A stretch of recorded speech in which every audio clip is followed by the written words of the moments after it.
Lógica simbólica.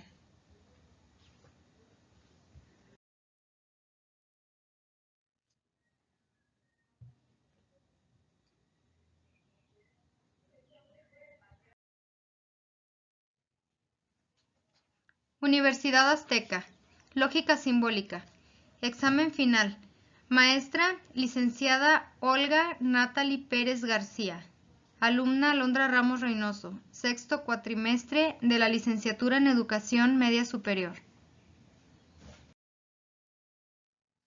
Comenzaremos con nuestro primer tema, la lógica. ¿Qué es la lógica? Bueno, pues la lógica es una ciencia que estudia el pensamiento y lo hace por medio de métodos para tener un razonamiento concreto y por medio de este razonamiento poder darle valor a los elementos de un juicio. El pensamiento tiene tres elementos, que es el razonamiento, el juicio y el concepto. La lógica se divide en tres tipos. La primera es la tradicional. En esta Aristóteles nos dice que es necesario formular reglas para poder llegar a la verdad de la realidad existente, de la realidad concreta. En esta lógica tradicional hay cuatro principios. El primero es la identidad, luego la no contradicción, el tercero excluido y la razón suficiente. De ahí tenemos el segundo tipo de lógica, que es la dialéctica. Esta nos ayuda a interpretar, además comprende el juicio y estudia las contradicciones de las cosas. En tercer lugar tenemos la lógico-matemática. Por medio de la lógica matemática expresamos matemáticamente la realidad y el pensamiento por medio de un lenguaje artificial. ¿Y qué es el lenguaje? Pues el lenguaje es una herramienta universal que nos ayuda como humanos a comunicarnos unos entre otros. Esto lo hace por medio del sistema de símbolos y de signos. El lenguaje puede ser verbal y en el verbal tenemos que está el modo oral o el modo escrito. También tenemos el lenguaje no verbal. En el lenguaje no verbal nos podemos comunicar a través de gestos y a través de nuestro cuerpo. El lenguaje tiene tres funciones. La número uno es la emotiva, que esta se encarga de las emociones, de los sentimientos. Tenemos la fática. La fática nos permite comenzar, finalizar o interrumpir una conversación. De ahí tenemos la función apelativa, que por medio de esta función del lenguaje podemos influir en las acciones de los demás. Tenemos la referencial, por medio de ella damos información o conocimientos. Tenemos la función poética, esta es muy usada en la literatura y expresa la belleza del lenguaje. Tenemos la número 6, que es la función metalingüística, que por medio de un código hace referencia al mismo lenguaje. Enseguida está aquí un dibujito sobre el circuito de la comunicación. Enseguida tenemos las falacias. Las falacias son argumentos aparentemente válidos, pero son falsos. Es sinónimo de falsedad. Hay varios tipos de falacias, pero en esta ocasión solamente mencionaremos algunas. Comenzando por la apelación a la misericordia. La apelación a la misericordia es cuando se terminan los argumentos y entonces comienzas a apelar a la compasión de la otra persona. Enseguida tenemos la falacia contra la persona. Después tenemos la apelación a la ignorancia. ¿Qué es la apelación a la ignorancia?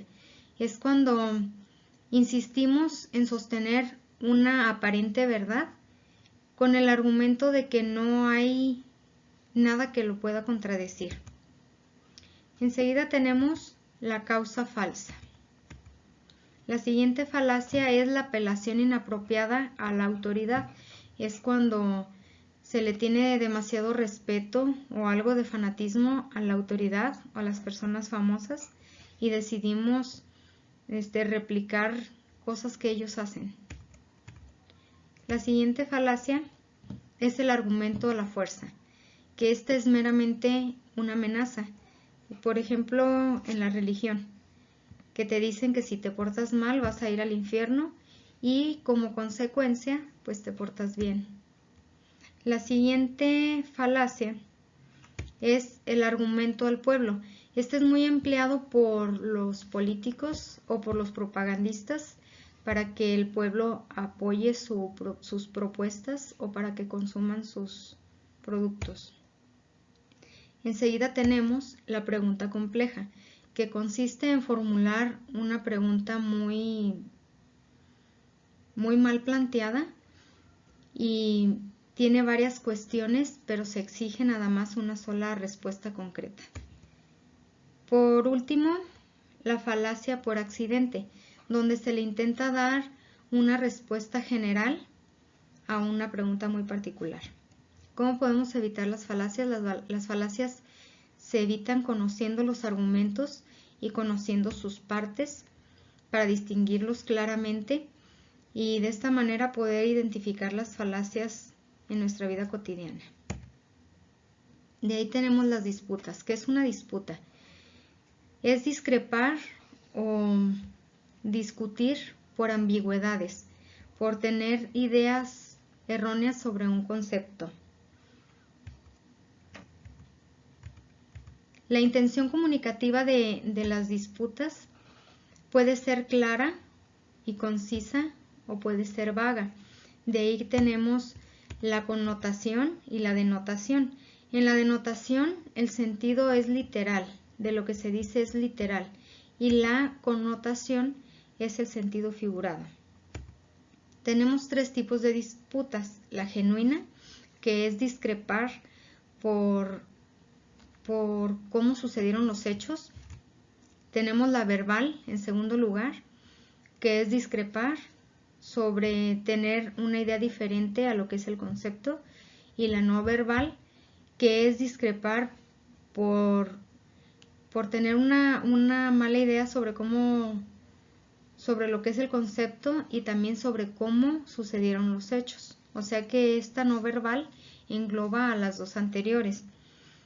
Tenemos los métodos nos sirven para resolver las disputas y tenemos varios métodos. Uno de ellos es por definición estipulativa, por definición lexicográfica, explicativa, teórica y persuasiva.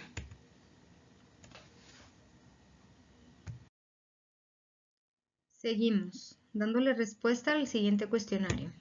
¿Qué es la lógica deductiva?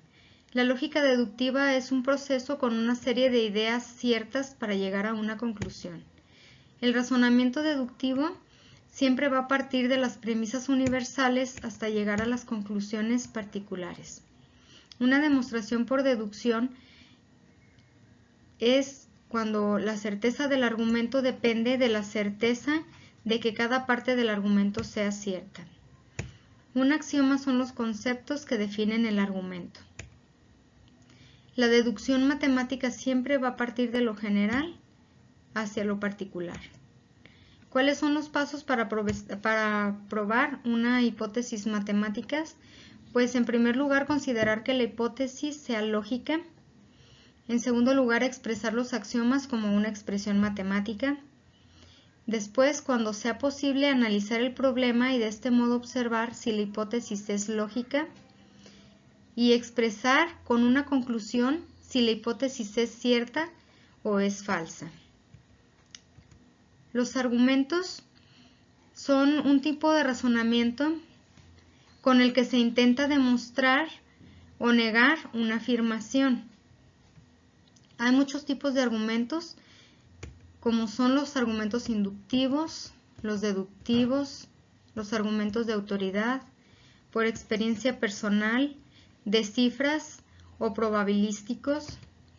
Están los argumentos de ejemplificación, los argumentos por analogía, los de causa y efecto, los de conocimiento, los de creencias, los afectivos emotivos, los estéticos, los de calidad y los falaces.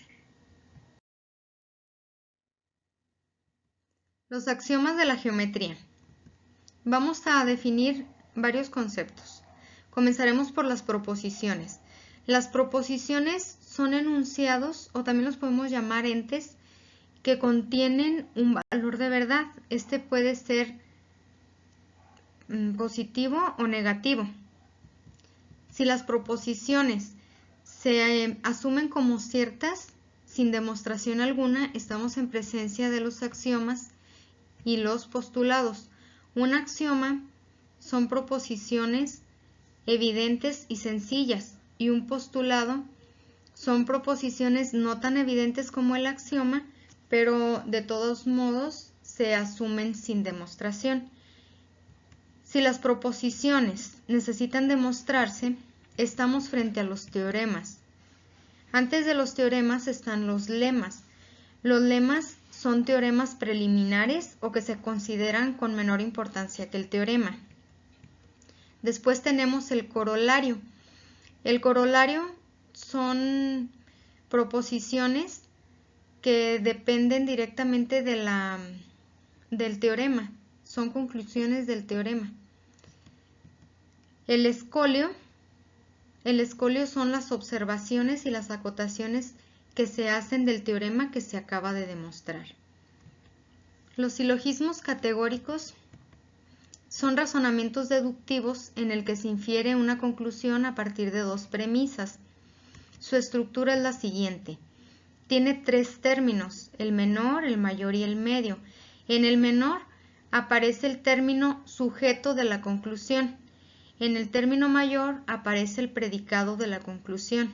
Y en el término medio aparece en las dos premisas, pero no lo vamos a tener en la conclusión. El silogismo categórico tiene cuatro figuras, que son las siguientes. Número 1, mayor universal, menor afirmativa. Número 2, mayor universal, una negativa. 3, tercera figura, menor afirmativa, conclusión particular. Si la mayor es afirmativa, la menor debe de ser universal. Los silogismos inválidos. En los silogismos inválidos también aparecen los tres términos, el mayor, el menor y el medio. Aquí también las premisas tienen que tener mayor extensión que la conclusión y el término medio tiene que ser universal por lo menos una vez y no pasar a la conclusión. Las reglas de los silogismos nos dicen que dos premisas afirmativas no pueden dar conclusión negativa, dos premisas negativas no nos dan conclusión, al igual que dos premisas particulares tampoco nos van a dar conclusión. La conclusión siempre sigue la parte más débil, particular y negativa. Para comprobar si un silogismo es válido o no, emplea el diagrama de Venn. Enseguida vamos a desarrollar un ejemplo de silogismos donde vamos a ver las premisas, donde vamos a ver las estructuras y los términos. Hay que poner mucha atención en los colores porque nos van a servir para relacionar. Tenemos como premisa número 1 que ningún héroe es cobarde. Como premisa número 2 tenemos que algunos soldados son cobardes. Identificamos a héroe, que aparece en rojo, como el término mayor. Este va a ser el sujeto de nuestra conclusión y aparece en la premisa mayor. Después tenemos a soldados como término menor. Aparece en la premisa menor y va a ser el predicado de nuestra conclusión. De azul podemos ubicar la palabra cobarde, que es nuestro término medio, porque aparece en las dos premisas, pero no vamos a incluirla en la conclusión. Por lo tanto, nuestra conclusión quedaría de la siguiente forma. Si ningún héroe es cobarde, algunos soldados son cobardes, por lo tanto, algunos soldados no son héroes. Si se fijan, no incluimos el término medio que es cobarde en la conclusión y así queda nuestro silogismo. Enseguida vamos a analizar el diagrama de Venn. Como habíamos dicho anteriormente, el diagrama de Venn nos permite saber si un silogismo es válido o inválido. El diagrama de Venn siempre se representa por medio de círculos. Vamos a ver qué significa cada uno de ellos. Tenemos el círculo A. ¿Qué nos quiere decir? No, es un círculo sin relleno y nos quiere decir que no podemos asegurar si tiene o no elementos. Enseguida tenemos un círculo que está relleno, está coloreado totalmente. Todo lo sombreado significa que no hay nada. Y cuando miramos una X dentro del círculo, quiere decir que por lo menos tenemos un elemento, o por lo menos lo ubicamos. Las reglas del diagrama de Venn son las siguientes. Para la U positiva, quiere decir posición categórica universal positiva. ¿Esto qué nos quiere decir? Si se fijan, el círculo A está sombreado, que quiere decir en lo sombreado no hay nada, nada más dejamos la intersección AB sin relleno, y esto nos quiere decir que la proposición es positiva. Como vemos en el cuadro superior de la derecha, tenemos que ninguna A es B. Esta es una proposición categórica universal negativa. ¿Por qué es negativa? Porque en la intersección está sombreado y ahí significa que no hay nada. Enseguida tenemos en la parte inferior de la izquierda una proposición categórica particular positiva. Esta nos dice en el recuadro que alguna A es B. ¿Cómo lo sabemos? Porque entre la intersección de A y B tenemos una X. Eso nos quiere decir que por lo menos hay un elemento. Así es de que es una proposición categórica particular positiva. En el último recuadro de la derecha, en la parte inferior, tenemos una proposición categórica particular negativa. En el primer círculo, en el círculo rojo, aparece la X, pero no aparece nada en B. Por lo tanto, es una proposición categórica particular negativa. Enseguida vamos a ver un ejemplo del diagrama de Venn, con el mismo ejemplo de silogismo que hemos visto anteriormente. Tenemos héroe en rojo, cobarde en azul. Tenemos en la premisa número 1 que ningún héroe es cobarde. ¿Cómo se va a representar? Vamos a dibujar nuestros dos círculos, el de héroe y el de cobarde, en rojo y azul, donde se encuentra la intersección se va a sombrear y esto significa que ningún héroe es cobarde. Después tenemos que algunos soldados son cobardes. Vamos a dibujar nuestros dos círculos, la S color verde para soldados y la C color azul para cobardes, y si se fijan en medio tenemos una X. Esto quiere decir que por lo menos hay un elemento cobarde en los soldados, así es de que algunos soldados son cobardes. Por lo tanto, nuestra conclusión quedaría de la siguiente manera: algunos soldados no son héroes. Aquí ya no metimos nuestro término medio, que son cobardes, y la representación sería la siguiente. Vamos a fusionar las dos premisas. Enseguida tenemos los silogismos dilema. Estas son situaciones difíciles en las que se tiene que elegir entre dos opciones. Pueden ser igualmente buenas o igualmente malas, y en las dos se obtiene el mismo resultado. La estructura de un silogismo dilema es el siguiente. Tenemos P, disyunción Q, como primera premisa. Como segunda premisa tenemos P, entonces R, Q, entonces R. Como conclusión, vamos a tener siempre el mismo resultado, aunque tenemos las dos opciones. Si se fijan en el silogismo dilema, ya no son solamente dos proposiciones, ya vamos a tener tres proposiciones y nuestra conclusión. Vamos a ver un ejemplo de esto. Herbie es un gato callejero o un gato de raza. Si podemos ver la relación de los colores, gato callejero es P, o un gato de raza es Q. Herbie es un gato callejero, entonces merece respeto. Y si Herbie es un gato de raza, entonces merece respeto. Por lo tanto, concluimos que independientemente si el gato Herbie es callejero o es de raza, merece respeto. Es el mismo resultado para las dos opciones. La lógica simbólica expresa matemáticamente la realidad y el pensamiento. Esto lo hace por medio de un lenguaje artificial, por medio de símbolos que sustituyen el lenguaje natural. En ella se emplean las variables. Las variables son símbolos que sustituyen las proposiciones y se llaman variables porque van cambiando en las diferentes expresiones. Casi siempre se usan las últimas letras del alfabeto y generalmente se utilizan en minúsculas. Hay muchos conectores, pero enseguida voy a exponer los principales. Aquí tenemos el símbolo de la negación. Seguimos con el símbolo de la conjunción. Este es el símbolo disyuntor. Enseguida tenemos el condicional, el biocondicional y por último tenemos el disyuntor exclusivo. Vamos a ver un pequeño ejemplo de esta lógica. Vamos a elegir el conector biocondicional, que es este.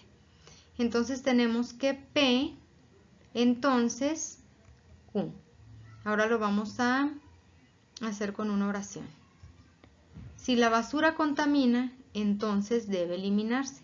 Y así queda concluido P, entonces Q. En nuestro siguiente tema podemos ver que la deducción en matemáticas es llegar a conclusiones particulares a partir de premisas generales. Y la inducción en matemáticas es llegar a conclusiones generales a partir de premisas particulares. El proceso del método deductivo consta de 4 pasos, que son los siguientes. Número 1, se analizan las ideas principales que se suponen ciertas. Número 2, se hace una hipótesis o una idea extra.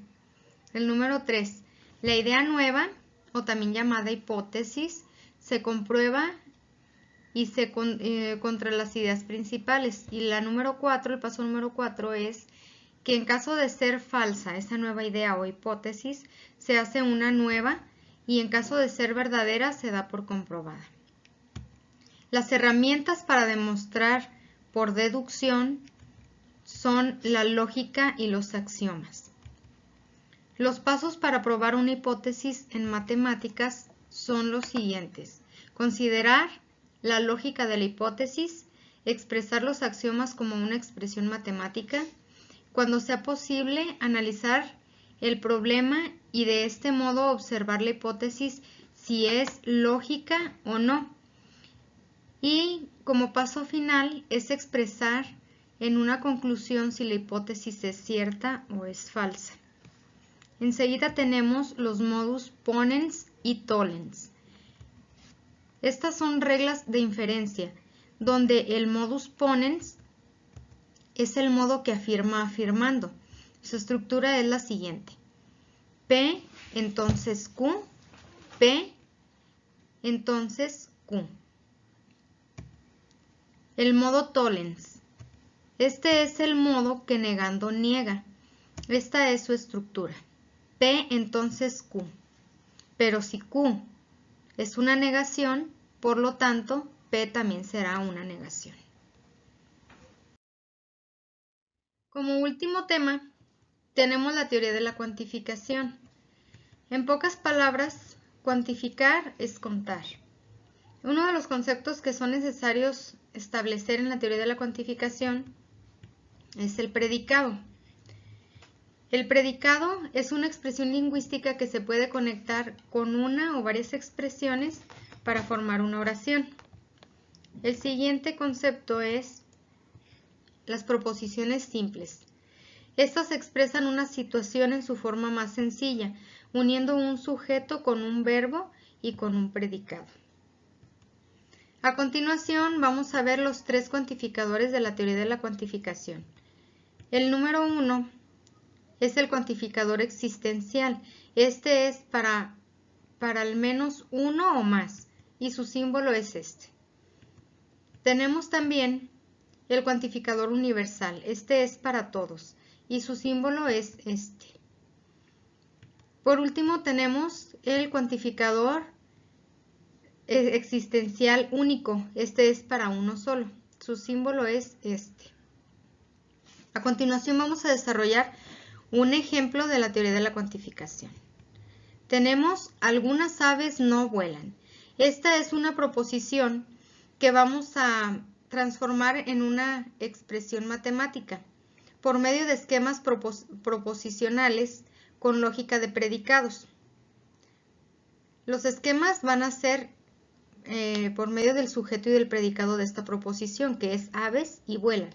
Tenemos el primer esquema, donde decimos que ave es igual a AX. Ahora vamos a BX igual a vuela. Como estamos mencionando la palabra algunas, vamos a elegir uno de nuestros cuantificadores. Tenemos la opción el universal, el único y el existencial. Si fueran todas, utilizaríamos el cuantificador universal, pero aquí estamos utilizando algunas. Así es de que pondremos este símbolo, que es para algunas. Enseguida vamos a poner una X, porque son algunas tales. Enseguida dice aves. ¿Cómo vamos a poner aves? Con AX. Siempre para unir esquemas. Cuando tenemos un cuantificador existencial, vamos a utilizar el conector y.